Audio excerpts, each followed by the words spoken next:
Hello, hello. Hello, Eleni. Hello, Eric. Eric, I think you're muted. Good morning. Good How are morning. you?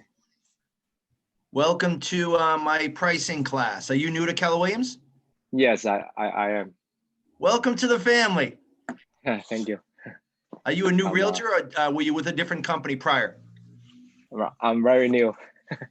New to the Brand new. business.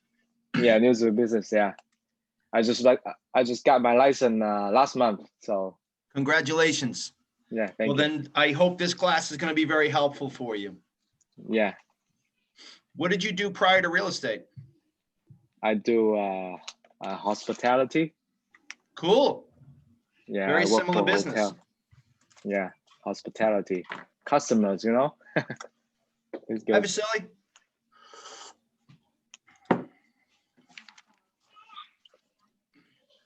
Eric, are you out of the Braintree office or the Quincy? Braintree. Excellent. Got a lot of people logging on now. Good morning, Jerry Martin. So we're going to give it a few minutes. It's 10 o'clock, but I'm sure there'll be a lot of people jumping on now. Bill Stone, welcome. As Yeah, it's people gonna jump be- on, before we get going around 10:05, I'm going to ask everybody to turn their video on so we can see your face. Unless you're driving, of course, or doing yoga or something. Justin O'Connor, welcome. Hey, Rick, how you doing? Fantastic, my friend. How are you? Congratulations on your recent sale. Thank you so much. No, I can't complain. Things are good. Yeah, that's awesome. So you must be out there doing some lead gen, man. You're making it happen. I'm trying. I actually just I hired Judy Brown as my coach last week. Oh, good for you. The woman that came on and talked to us. So I've met with her twice. It's gone really well. You know what? She is a rock star. She's a MAPS coach, and I think anyone that plugs into her is going to see a noticeable increase in their production. So yeah, it was a really easy decision for me after sitting down and talking to her. So I'm super excited. Yeah, it was the best. When I heard that she was going to be the How are you? productivity coach for the market center, I was really excited. Yeah, it's awesome. So definitely something I needed. Good morning, Bill Stone, Shirley. Morning. And who's that, Becky? Hi, Becky. Good morning. Good morning.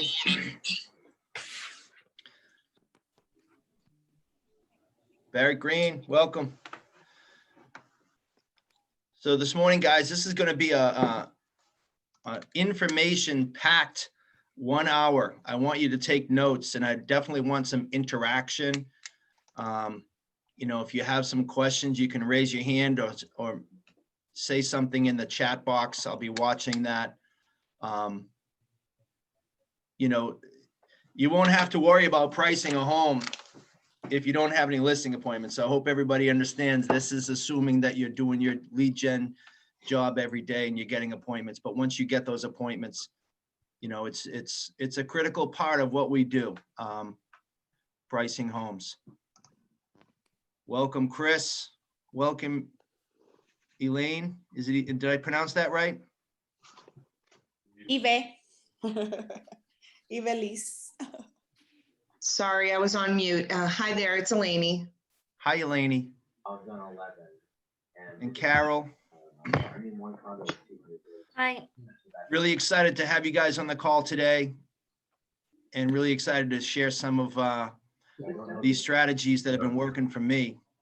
I'm going to give it a few more minutes to let a few people log on, and then I'll get into telling you about myself, giving you a little background if you don't know who I am, and then we'll get right into the class. I got a PowerPoint that I'm going to be sharing, a PowerPoint screen. And I'm also going to, at the end, we're going to talk about some scripts. The scripts that you're going to hear from me, they're basically scripts that I use on the field every day. I guess I don't know where I got them, but I've been doing this a long time. So I've internalized a lot of these scripts. And, you know, I like to pride myself on not taking overpriced listings. So what I can tell you though, what you're going to hear in this class is some strategies to get get these listings priced the way you want them so that they're going to sell.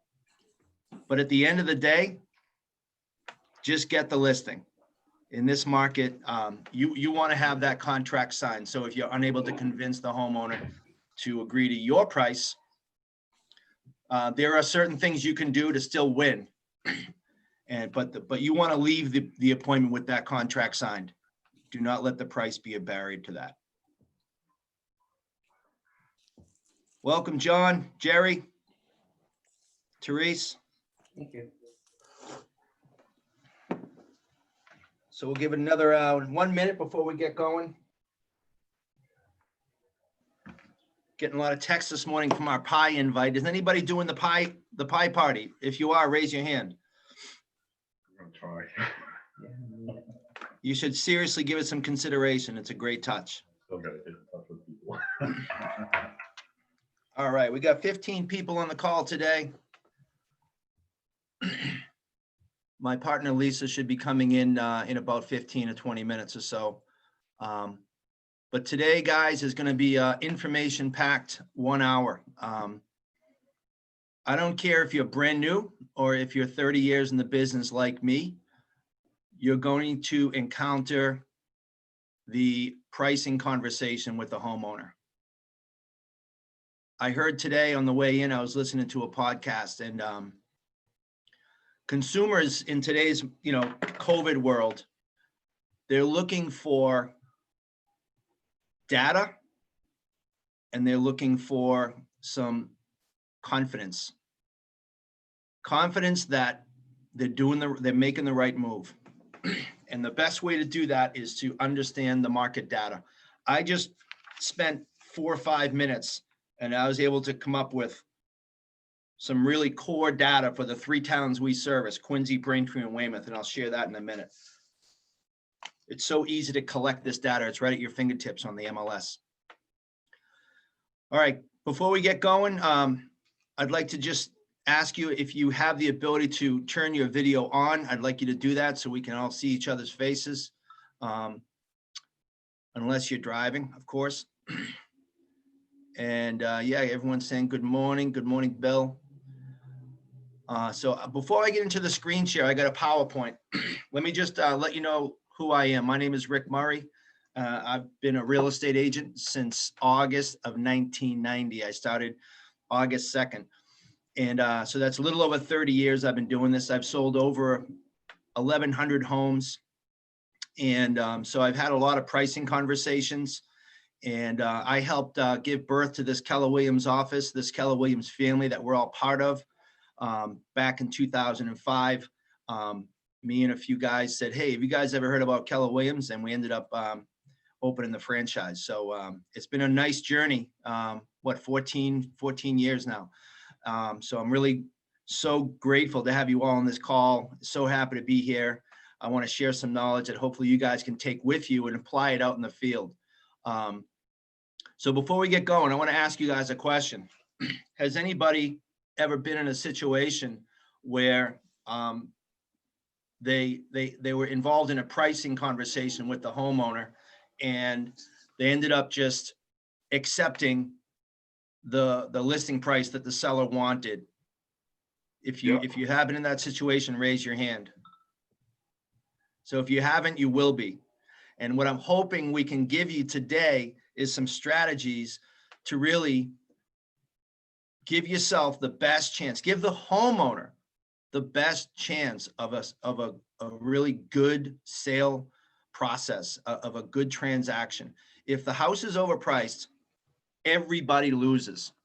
The seller loses, we lose, the buyers lose. If it's well priced, everybody wins. The seller wins, we win, and the buyers win.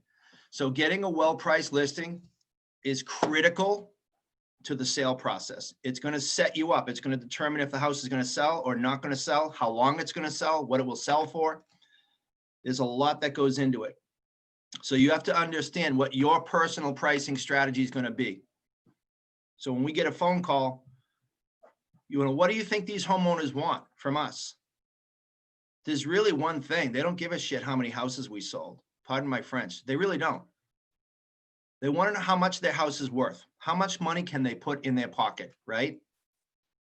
So they call on people like us because we're on the ground every day in real estate. We should be knowing what these houses are selling for. We should know the buyer trends. We should know the core data that relates to value.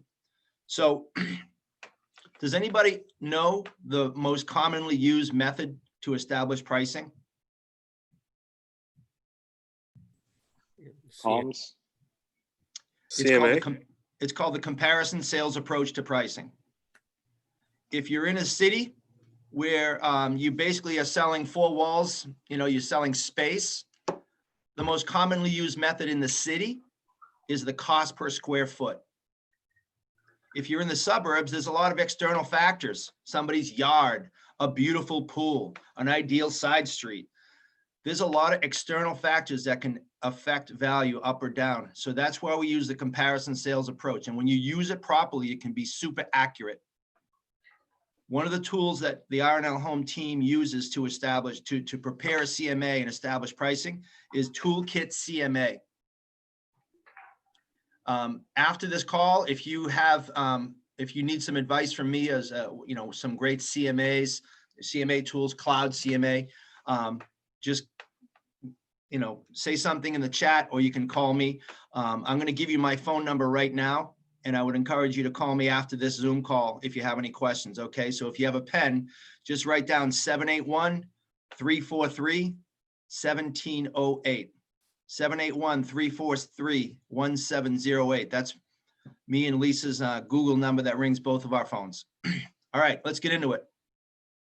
So I'm going to share a screen here. Let me see if I can pull this up. Nope. Here we go.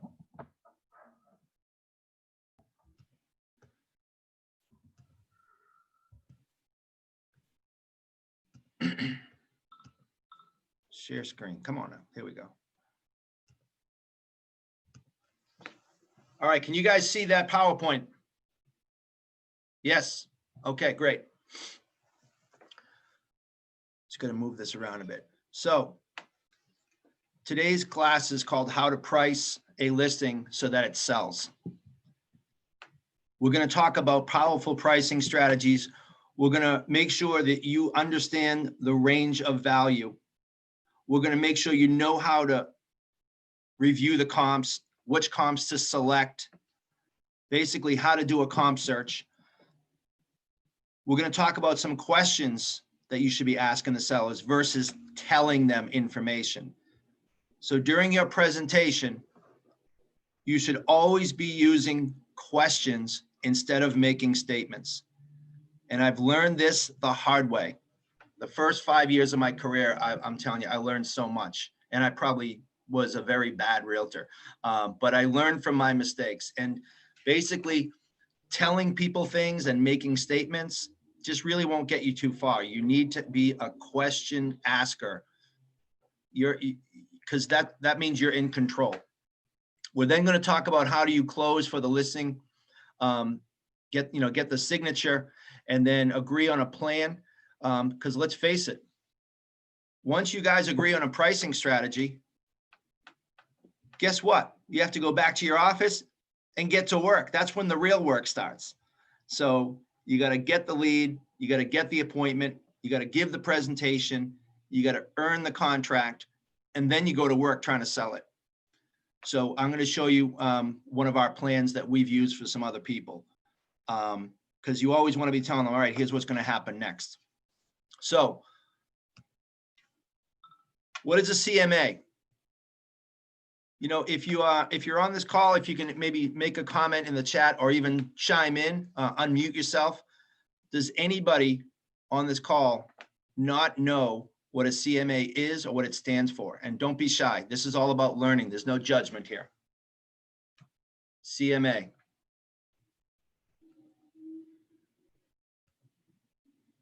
Yes.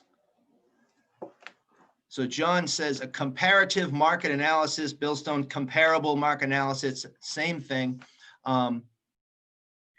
That's the comparison sales approach to value. You compare properties similar to the ones that you're looking at, that's called your subject property, and you compare it against other homes that are similar in size, in location, in style. And then you're going to look at, primarily, you're going to look at 3 statuses: sold properties, pending properties, and that has 2 statuses: contingent, pending.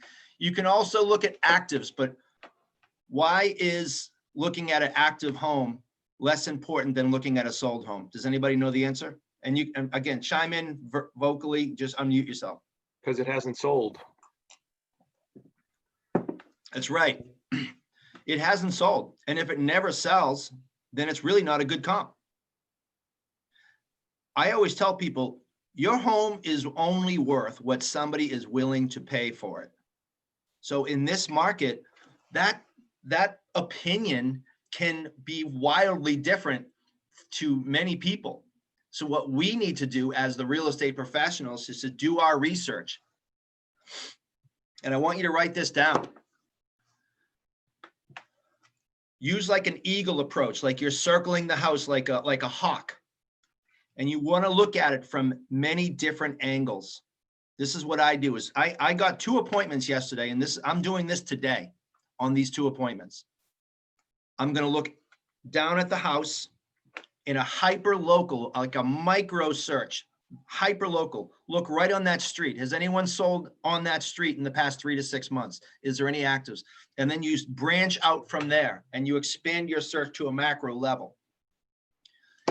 If you have a unique property, you may need to leave the town and look at comps in border towns. Generally speaking, with residential real estate, you won't have to do that. So you want to look at that home really closely, like a hawk circling it. Look at different angles. What is it worth? What if you had to rebuild that house? What if that house was in perfect condition? What would it be worth then? And so obviously this class is making an assumption that you've already seen the house, okay? And when you go to the house, you want to collect as much data as possible, and you want to ask questions. And there's a couple of different ways to do a CMA. If you look at the screen, it says a CMA, it's a report to establish fair market value of a property using the comparison sales approach to valuations. It's a guide to help the homeowner and the agent agree on the best pricing strategy. So you can do a CMA 2 different ways. You have a 1-stop or a 2-stop. So I used to do 2 stops all the time. And here's why I stopped. They take too much time. You do have a chance to build rapport during that first visit, but that's all it is. It's 2 visits to the property, which takes probably 2 hours, compared to a 1-stop, where a 1-stop will require you to spend 10 or 15 minutes on the phone with the homeowner and ask them some very detailed questions about the house. You should have a sheet. If you don't, I can share one with you. It's a pre-qualification sheet. And you're asking them all about the house, all about their motivation, so that when you go there for that 1-stop appointment, you are about as prepared as you possibly can be without seeing the property. And this, my friends, is why we always suggest you come up with a range of value. It's not us who sets the value. Don't ever get trapped into that. Try to avoid being trapped into, well, Rick, you're the professional. What should I list it for? The moment you say a price, they forget everything else you said. So avoid pigeonholing yourself to a price. Give them a range of value. And actually, we don't even give the range. My toolkit CMA comes up with the range of value based on the comps that I'm selecting. So the important part here, guys, is the comps that you select. They need to be similar to that house in geographic location, in style, in size, in condition.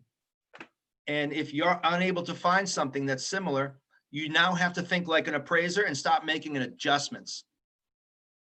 And one of the things I did early on in my career when I got stuck in this position trying to determine, geez, what's it worth? I'm really struggling here. I picked up the phone and I called an appraiser. And I said, hey, listen, I have a house that's on a busy street, but there's a water view across the street. It's a 4-lane highway across the street with water. So what valuations do you put on water? And then I just expanded that conversation. What valuations do you put on a 2-car garage that's detached? What valuation do you put on a fireplace? If you know this information, guys, you're going to be so awesome at pricing homes because you understand valuations from an appraisal's perspective. Because let's face it, we got to sell the home twice, don't we?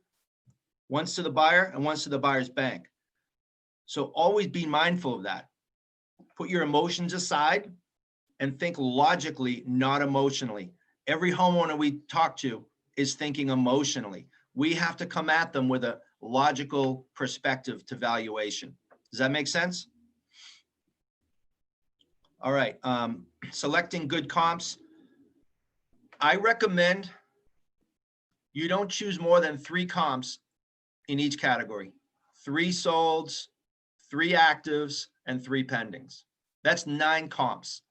Now, there's a lot, we're going to talk about presentation in a second, but how you deliver this information is vital to whether or not you're going to leave with a contract signed.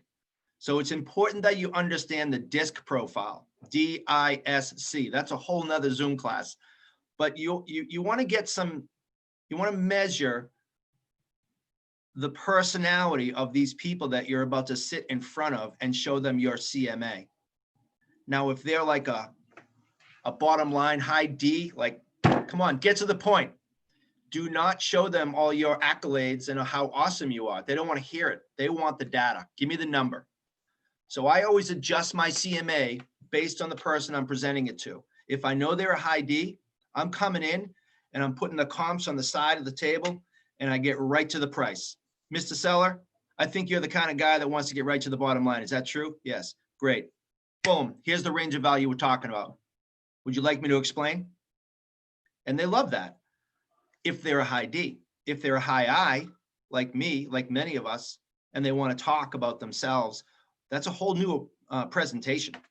So you need to be able to pivot and adapt your presentation to the client, and that's going to give you the best chance of leaving with a signature. So again, select good comps, no more than 3 of each. And at the end of the day, guys, you only need 1 comp, basically. Sometimes it boils down to just 1 awesome comp. And you'll know it when you see it. But all you really need is 1 great comp to determine if that house sold for this, yours is identical, it's in the same neighborhood, only you have a 2-car garage and they don't, all right, yours is worth 25 more. So again, you're assessing everything. You really should be taking really good notes during that visit or during the pre-phone call. And your notes should be, you know, what are the mechanicals like? What are the ages of everything? Roof, kitchen, bath, heat, electric, plumbing, windows. What are the ages of all these things? What major improvements have you done, Mr. Seller, during your ownership? Is there any, so again, you're asking so many questions because that's when you're getting the power. You're getting all this information to help you help them, right? I mean, based on their answers, your price could change. I've walked into listing appointments with my CMA all printed out in a range of value, and then I was blown away by something they didn't tell me or I forgot to ask, and I had to adjust it. So no more than 3 comps each. Just keep it simple. And did you know that appraisers only go back 3 months and they have to stay within 1 mile? Why do realtors go back 6 months and go around 3 to 5 miles? I don't know, but I think we have realtors tend to have a broader scope to determine comps and value, and appraisers are bound by certain guidelines that the bank issues. So they cannot look back more than 3 months. They cannot look more than, you know, there are exceptions to this rule, but they are definitely under stricter guidelines than we are as realtors. And you see the bottom there where it says use the funneling effect. So what I mean by that is, if you can picture a funnel and your first go at looking at comps is the top of the funnel. And when you're done doing your analysis process, you're at the bottom of the funnel. That you should narrow it down and you should have absolute clarity on the range of value you're going to be telling these people. So start wide, eliminate houses, eliminate comps, eliminate everything, narrow it down until you get to your confident range of value. And the reason I say that is because if you're not confident about the range of value you're going to be talking to them about, they're not going to hire you. They want to hire someone that's confident. So how do you get confident? Looking at the comps. So think about an 8-hour day. You got to spend 2 hours doing lead gen. What are the other 6 going to do? Well, you can give some presentations, but you should at least spend an hour a day looking at the MLS and reviewing the comps. I got some numbers here. I'm just going to spit them out because it took me about 4 minutes before this call. In Quincy, there's 51 active homes on the market with an average list price of $991. The average cost per square foot is $416. And on the average, they sit on the market 71 days. Braintree, 27 actives, $689 average sale price, $326 a square foot, average days on market 31. Weymouth, 31 active, 607 average list price, $319 square foot, and on average 77 days.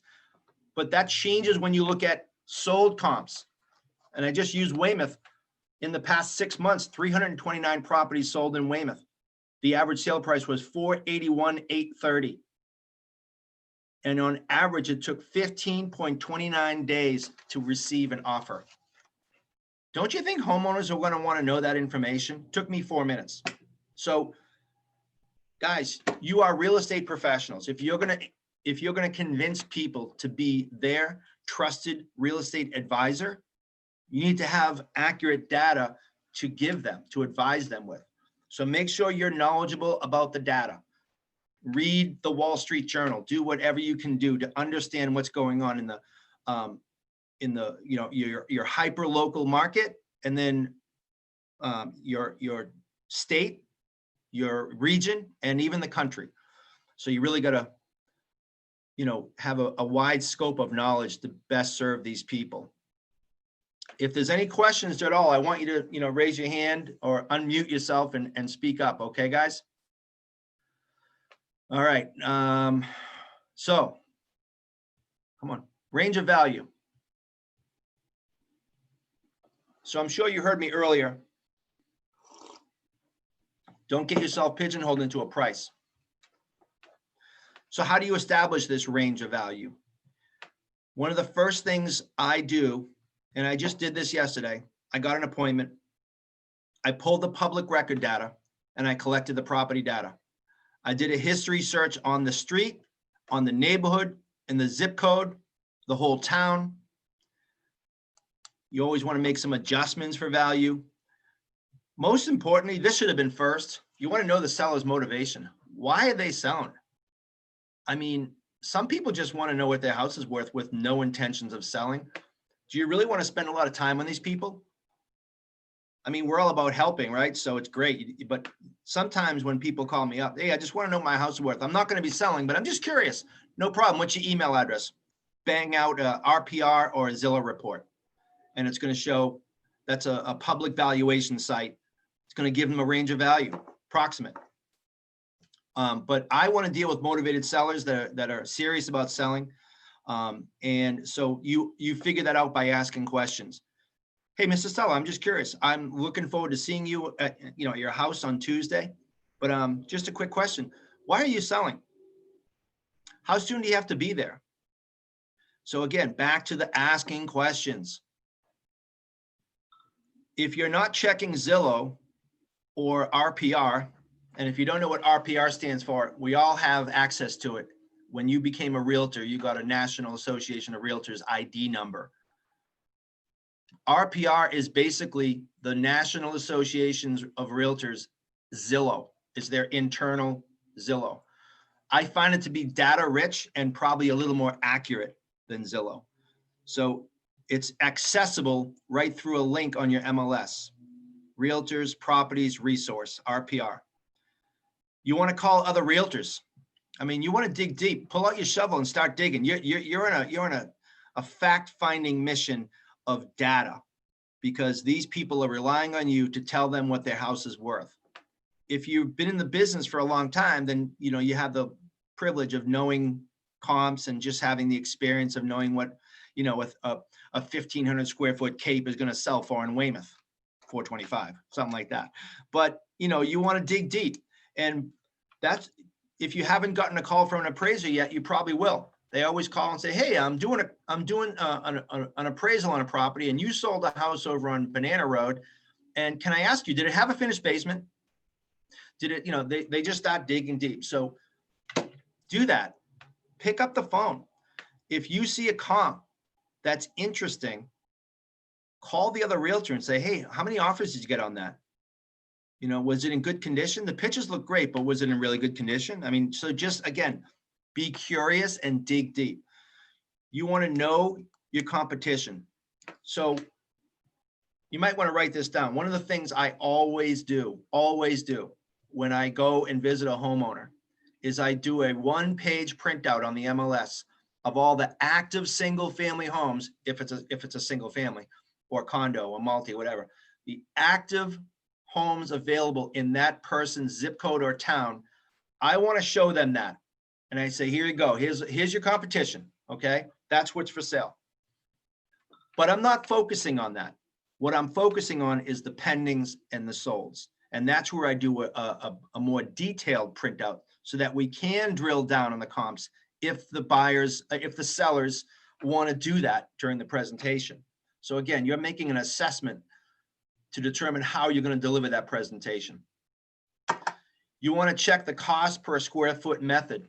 So remember when I said like a hawk, look around? So besides the comparison sales approach to valuation, sometimes just for fun, I'll do the cost per square foot method. It's really easy. Right here in Weymouth, the average home that's on the market is selling for $319 a square foot. So if you have a 1,000 square foot home, what is it probably worth using that method? 319,000, right? Easy stuff.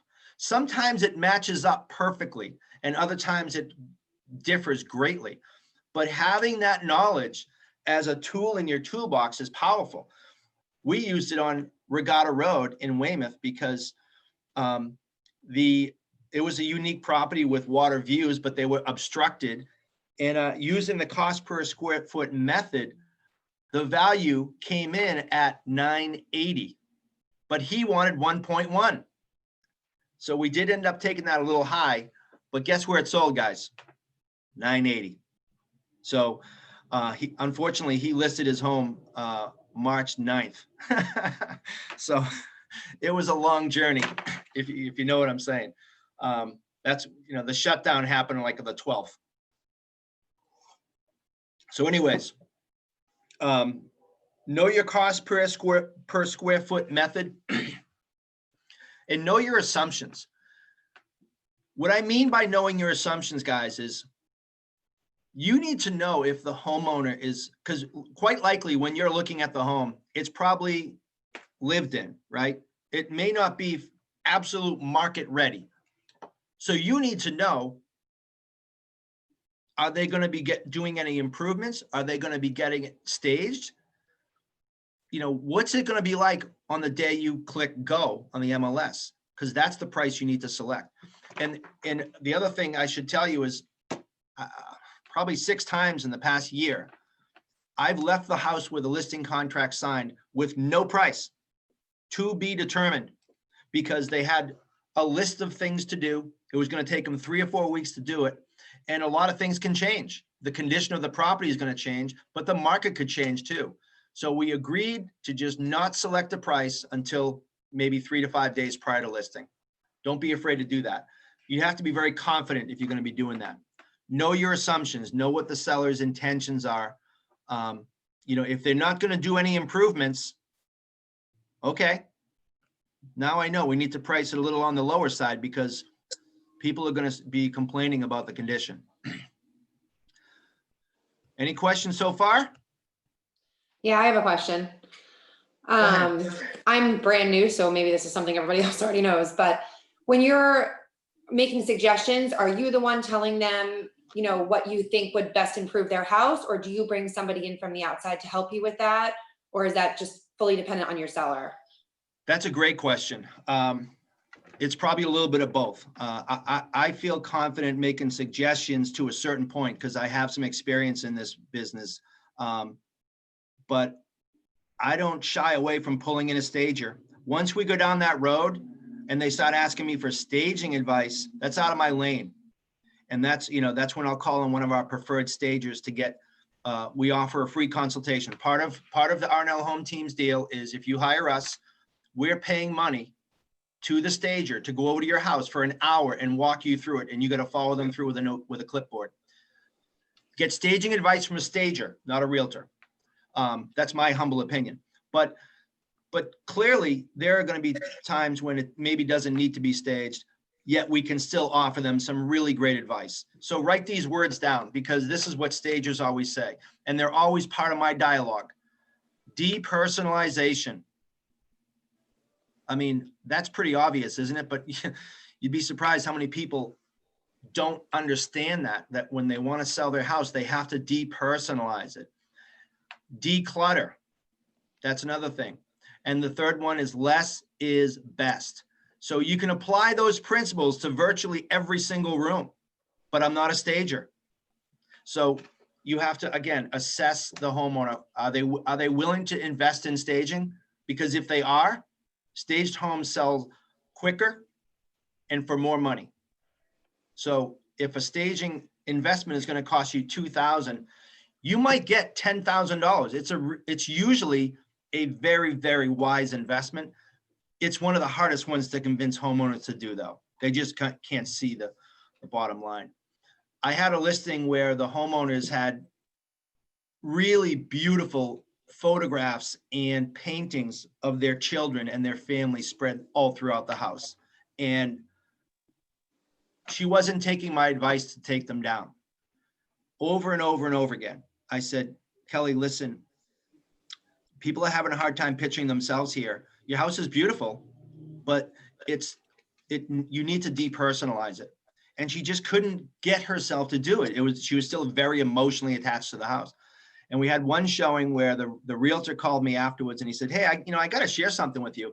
My buyer loves that house. He wanted to buy it, but he just couldn't get past that it's not his house, it's their house. It was too personalized. And only then did she remove the photos, and it sold within 30 days. So depersonalization, declutter, less is best. And, you can always use the analogy, hey, if you're going to sell a car, are you going to sell it after you just left McDonald's and the kids have Cheerios in the backseat? No, you're going to detail it. Same thing. You want to detail your house. Good question, Becky. Before we move on, any other questions so far, guys? So, range of value. We just talked about that, didn't we? Yes. So we're at the presentation now. You got the appointment, you've done your comps, and you're going to, oh, hold on a second. There we go. You're going to the appointment and you're probably nervous, right? But you should be confident because all this is, guys, is a conversation. It's a conversation. I'm not going to talk about agency because that's a whole nother class. Let's talk about the presentation and you trying to get a good price for the houses. So number one, you need to know the seller's disc or at least understand their personality type so you can adapt your presentation to their personality. You also want to take control. What I didn't write down there is, don't sit at the living room couch. Sit at a table where you can slide stuff across and let them see. And ideally at a diagonal angle to them, so you're not reading upside down. Sometimes I have two copies of the presentation, one for me, one for them. But I wouldn't suggest sitting at the dining room table, living room couch. I would go to the dining room table or the kitchen table.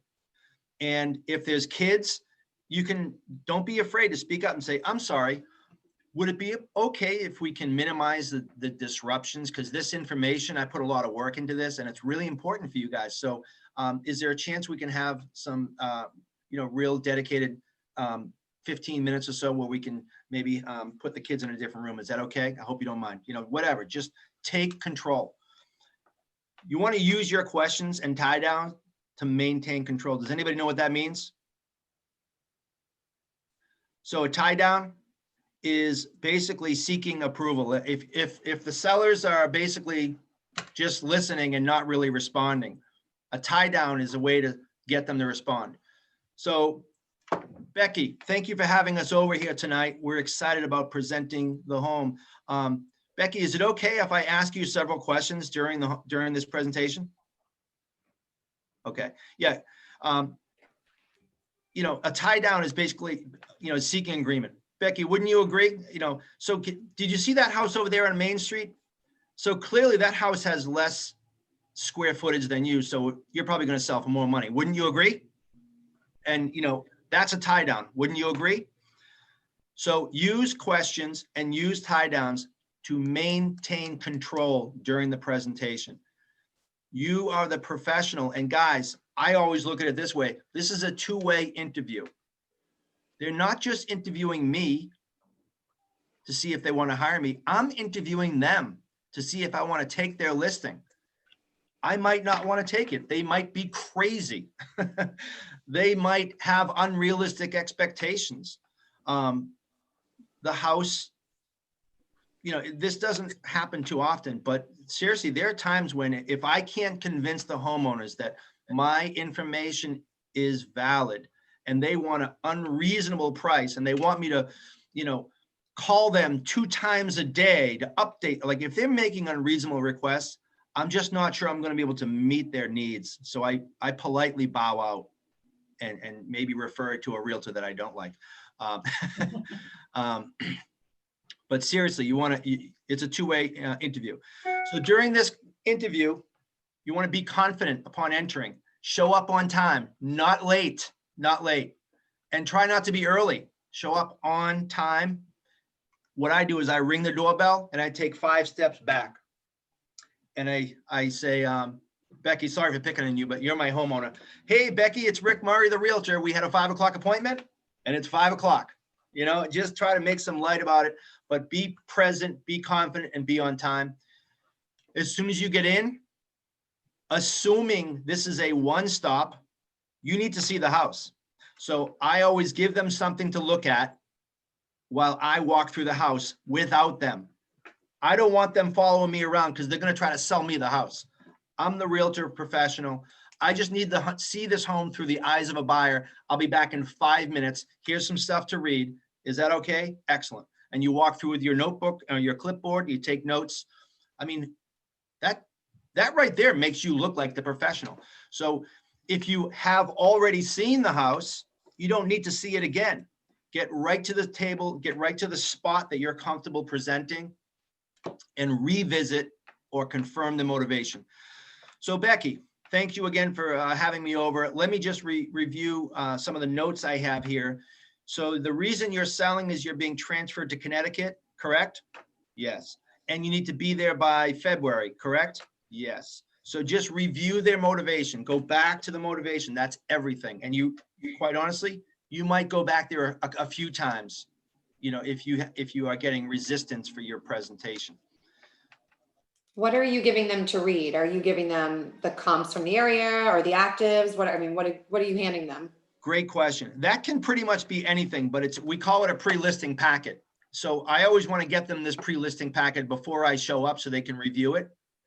But if I haven't done that, I'm giving them something about KW, something about my team, maybe some testimonials, something for them to look at and browse through for 5 minutes. You also want to tell them what to expect. Hey, Becky, as soon as I come back from looking at your house, we're going to sit down and we're going to go through this report. And what we're going to do is we're going to educate you about this market. We're going to show you the approximate range of value that your house should be in when you list it. And we're also going to talk about timeline. So I have a calendar with me. Does that sound fair? Okay, great. So you just told them what to expect. And don't ever stop doing that. You always want to tell them, here's what's going to happen next. So you come back to the table, you're asking questions again. You're not making statements. I've sold 1,000 homes. You know, they don't care. Everything should be a question. Use visuals and show data. So on one of my CMAs, which I'll pull up in a second, I have I'm sure some of the experienced agents here have seen this. It's called the pricing pyramid. That's a visual. It looks like a pyramid with lines in the middle and talks about motivation. Use visuals. People love visuals. Even if it's a picture of your children, just make sure you have visuals in your presentation and not all data. But I do say show the data, because data, that's going to mix the concrete, man. That's the good stuff.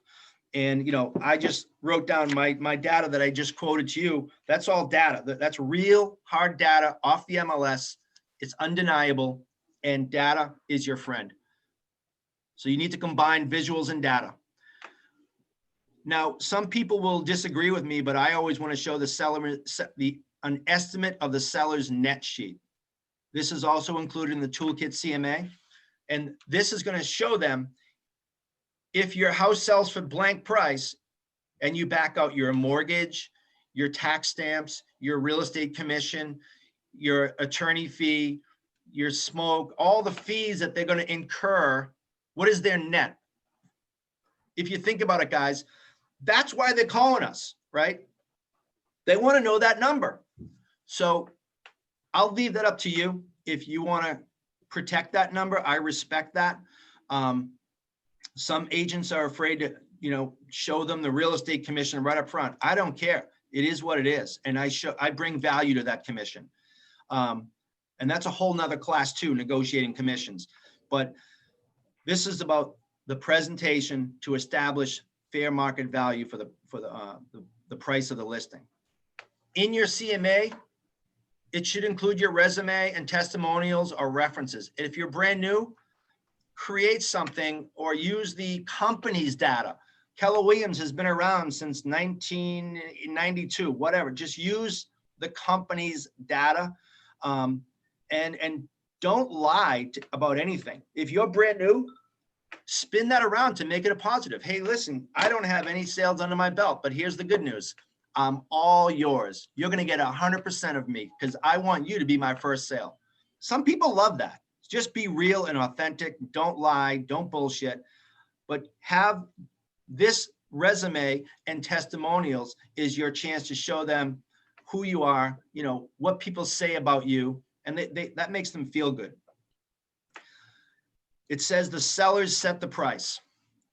So this happens all the time. At the end of the presentation, they're going to be like, so Rick, you know, great presentation. What do you think we should list it for? And I always go back to the range of value, because in Toolkit, they give you a range of value. It's about 30, 40 grand difference. And let's say it's, you know, let's say the range of value is 479 to 509. I'll say, Mr. Seller, well, that's entirely up to you. You get to decide what you're asking. But based on your motivation, you're going to Connecticut, right? And you want to be there by February. I would suggest pricing in the lower range of that value, because that's going to cause a quick sale, and it's just going to make the whole sale process easier. If you price in the higher, it might take a little bit longer. So the pricing is all up to you, Mr. Seller. Remember, if you're setting the range, you need to be comfortable if they select the high end. Be comfortable with that. And if they're fighting you, like let's say they want 525 instead of 509. I'm going to show you some scripts to deal with that in a few seconds. But stand firm on your fee. You're going to be negotiating the price, and you're going to be negotiating the fee primarily. Those are the two big factors that homeowners are going to negotiate with you: the listing price and the fee that we charge. So Keller Williams Realty charges 5%, and we split that 50-50 typically with the buyer agent. So you're only getting 2.5%. If they try to knock you down to 4, what's 1% of 500,000?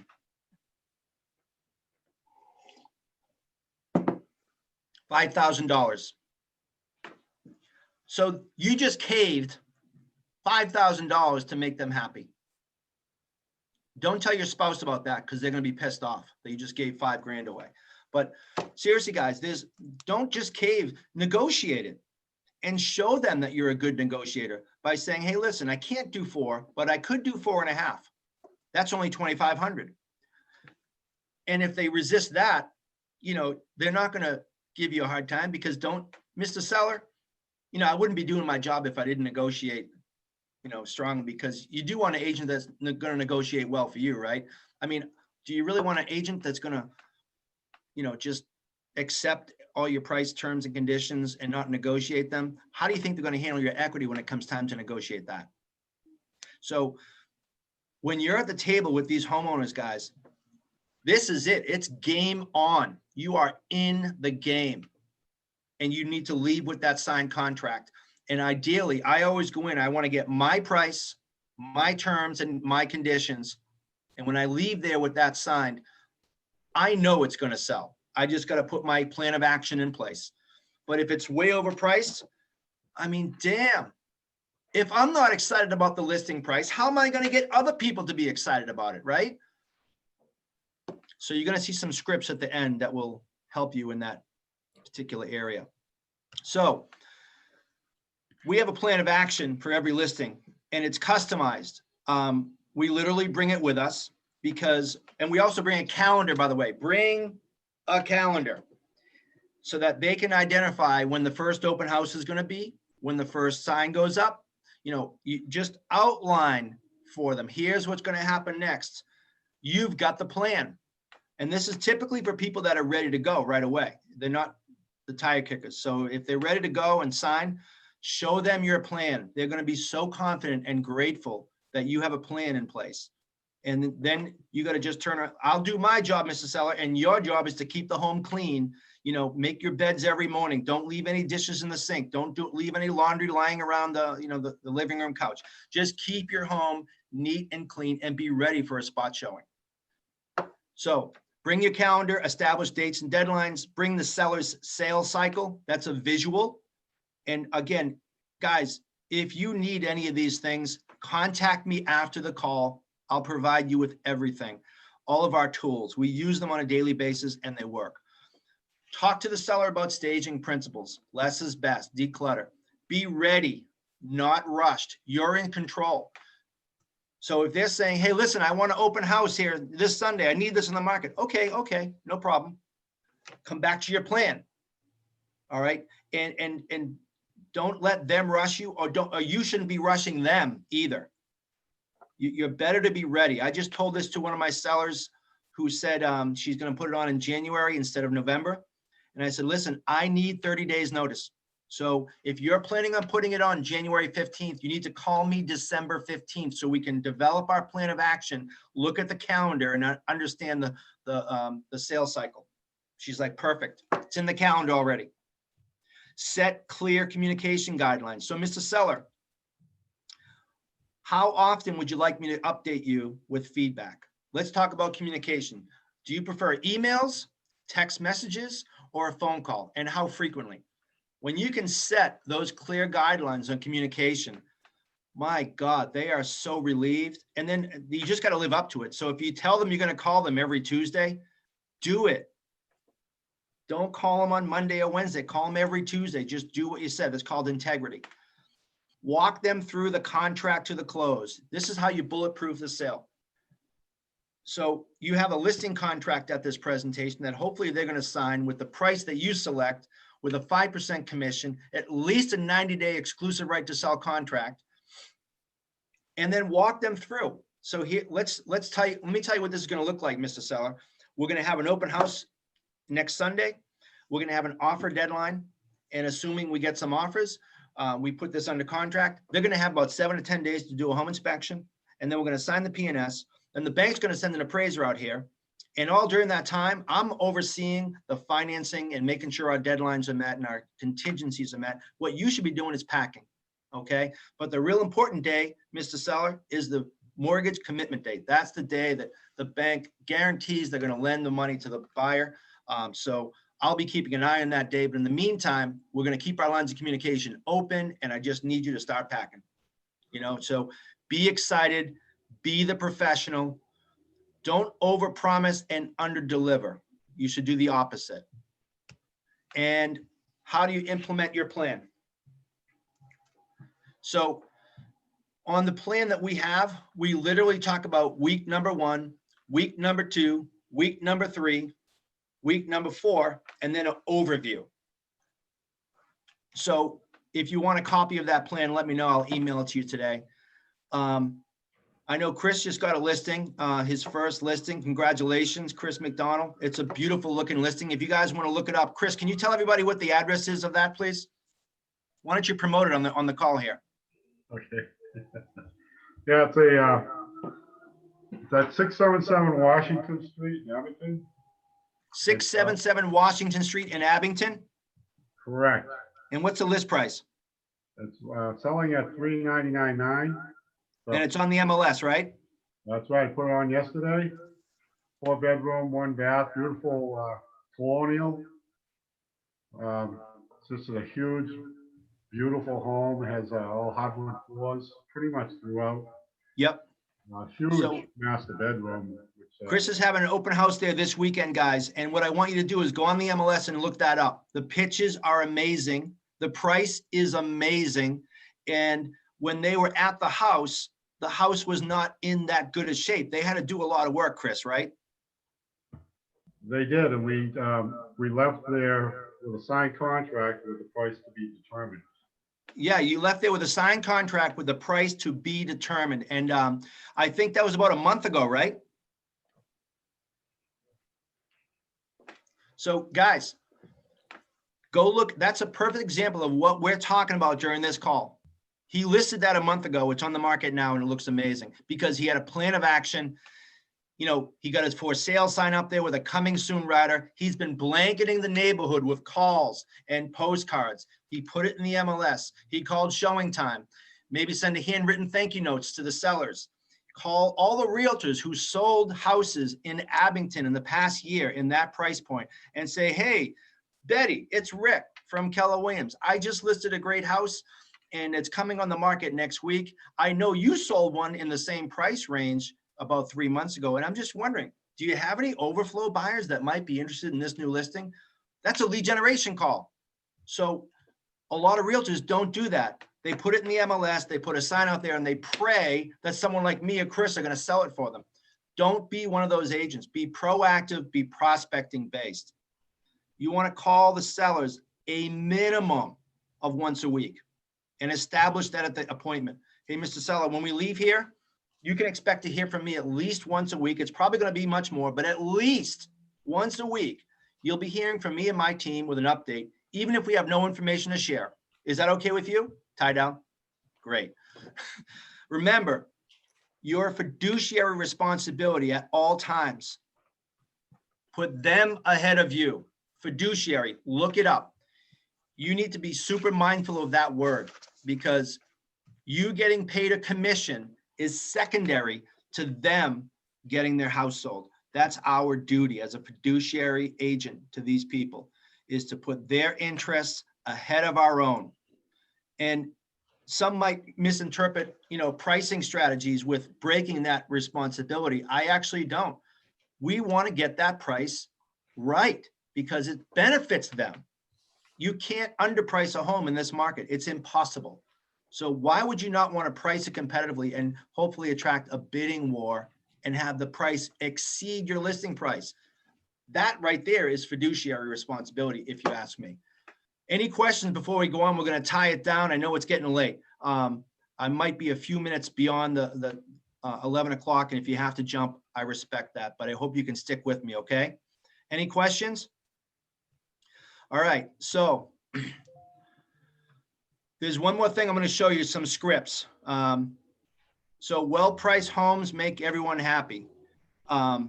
Note, there are many ways to effectively list well-priced homes. Follow the golden rule and have a conversation in a controlled professional manner and never argue with your clients, never. So follow the golden rule, always do the right thing, always be kind and respectful, treat them like you would want to be treated. I'm going to now share a different screen with you. Can you see that? No? Hold on a sec. Oh, okay, I know why. Hold on, please.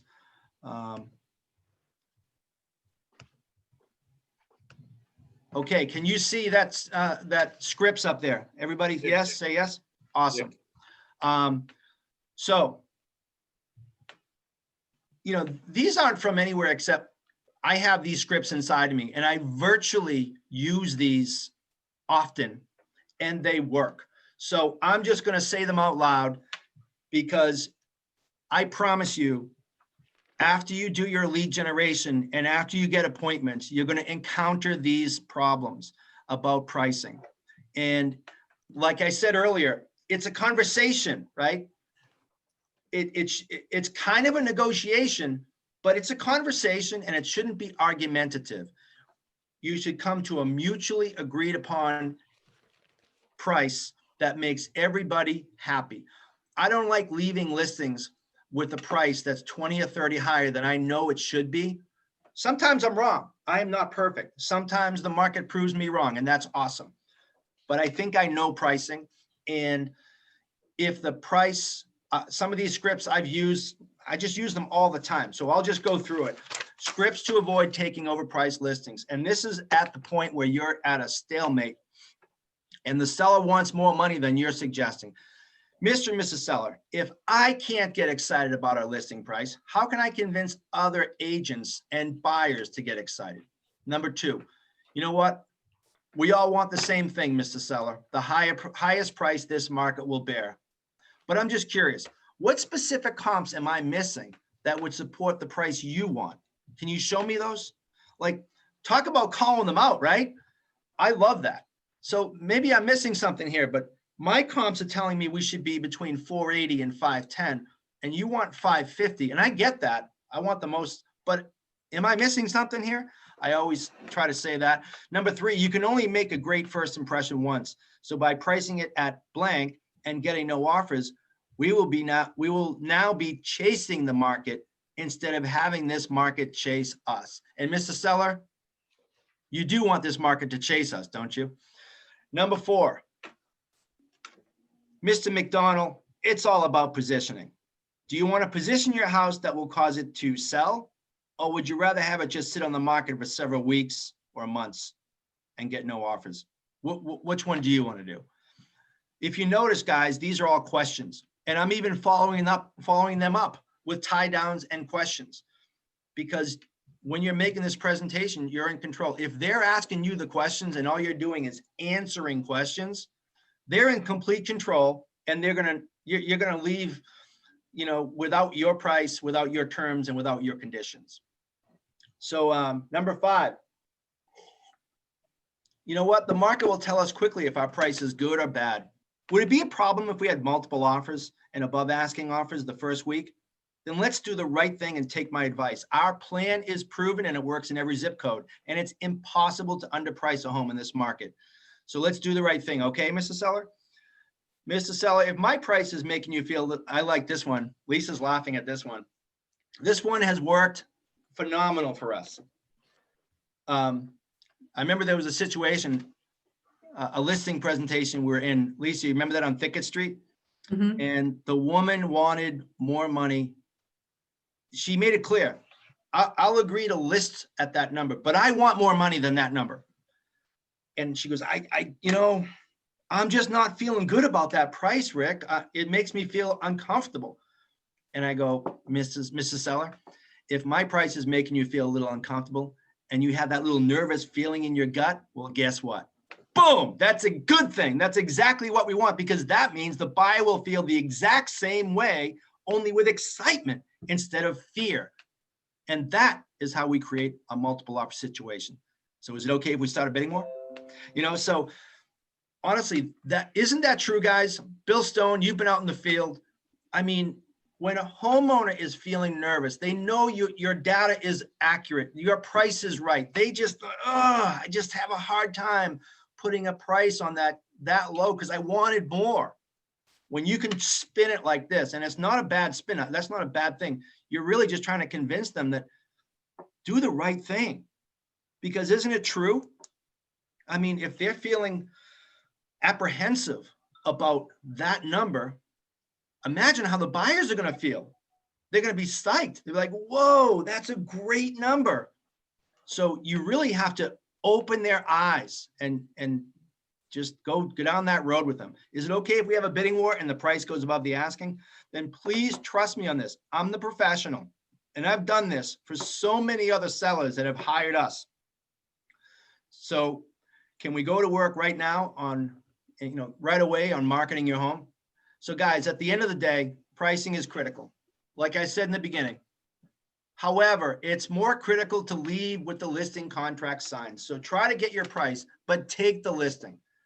And please make an effort to negotiate the best price, and don't just accept the seller's recommendation. Make an effort to protect your price and protect your commission. If you decide to take the listing at a price higher than you want, then a couple of things are going to happen. You might be wrong and it will sell for that price. Isn't that great? I mean, hey, I don't mind sticking my tail between my legs because my client just got 20 grand more than I thought she would. That's awesome. We might be proven right and the house gets no offers. That happened to us many, many times. We tried it at the seller's price, 30 days, 100 people, no offers. When they finally take our advice, guess what? Full price in 3 days. I mean, come on, the evidence is all over the place. Your point will be proven in a matter of days or weeks, and you can negotiate a built-in price reduction after a few days. So let's say, Chris, you wanted, let's say you wanted $379 and those people were stuck on $399. No problem. Let's do this, Mr. Seller. Let's sign the contract today. And if we don't have any offers in 14 days, you're going to agree to come down to my price. Fair enough? Built-in price break. I've had people, go back on that agreement, even when it was in writing. But we're just doing the best we can do, guys. Pricing is 80% of our marketing power, and even a massive advertising budget generally won't sell an overpriced listing. So I hope this class helps you understand the importance of pricing. And I gave you my phone number in the beginning.